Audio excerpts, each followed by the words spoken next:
इस क्वेश्चन में हमें गिवन है कि ए और बी 2x2 हर्मिशियन मैट्रिसेस हैं। A1 A2 डिनोट कर रहे हैं two linearly independent eigenvectors जो ए के हैं। यहां पर दो स्टेटमेंट्स गिवन था, तो आपको बताना था कि इन दोनों स्टेटमेंट्स में से कौन सी वाली ट्रू है या दोनों ट्रू है, फॉल्स कौन सी है, ये सब। तो इसमें जो क्वेश्चन है, यहाँ लीनियरली इंडिपेंडेंट आइगन वेक्टर्स का मीनिंग ये होता है कि x1 A1 plus x2 A2 is equal to 0 के ट्राइवल सॉल्यूशन होंगे, यानी कि x1 x2 की वैल्यू 0 आएगी। नॉन जीरो होता तो फिर लीनियरली डिपेंडेंट आइगन वेक्टर्स होते हैं। अब यहां पर अगर A1 A2 यूज ना करते हुए समथिंग AI अगर हम यूज कर लें, तो यहां पर A का अगर हम मान करके चलें कि x1 और B का x2 आइगन वैल्यूज हमें प्रोवाइड कर रहे हैं, and AI denotes the eigen vectors and they have common eigen vectors.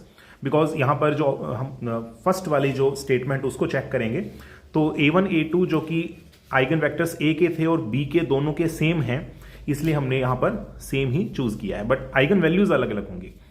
अब दोनों में क्या करना है, आपने यहां पर फर्स्ट इक्वेशन को ऑपरेट करना है B से, सेकंड को A से, और फिर सब्ट्रैक्ट कर देना है। सब्ट्रैक्ट करने पर आप देख सकते हैं कि ये जो वैल्यू आ रहा है कम्यूटेटर ब्रैकेट, ये 0 आ गया, मतलब कम्यूट कर गए A और B। तो अगर ये कम्यूट कर गए, इसका मतलब स्टेटमेंट जो 1 है दैट इज ट्रू। अब इसका देखो रिवर्स पूछा गया है, सेकंड स्टेटमेंट पे इसका रिवर्स है, तो रिवर्स भी ट्रू होगा एक्चुअल में। यहां पर जेस्ट के द्वारा आंसर की जो दी गई है वो रॉन्ग है। जैसे कि अगर हम A और B को अज्यूम कर लें sigma x sigma y polar spin matrices, तो हम ये जानते हैं कि दोनों केसेस में आइगन वेक्टर्स डिफरेंट होते हैं। A1 A2 B1 B2, ये दोनों हमने सेम नहीं लिए एक बार के लिए। तो अगर हमें यहां पर गिवन है कि A और B का कम्यूटेटर ब्रैकेट 0 है, यानी दोनों कम्यूट कर रहे हैं, तो हम अगर ये कहना चाहेंगे कि A1 A2 eigen vectors B के नहीं है, इन केस अगर मान लो ये फॉल्स स्टेटमेंट है, तो वो हमने एक एग्जांपल के तौर पे लिया है कि B1 B2 are different from A1 A2। तो ऐसे केस में क्या होगा कि A और B कम्यूट नहीं करेंगे। आप देख सकते हैं दोनों कम्यूट नहीं कर रहे हैं, जबकि इनके आइगन वेक्टर्स क्या है, डिफरेंट है, और दोनों हर्मिशियन मैट्रिसेस हैं। सिग्मा x सिग्मा y जो है वो कम्यूट नहीं करते हैं, the result is 2 iota sigma z।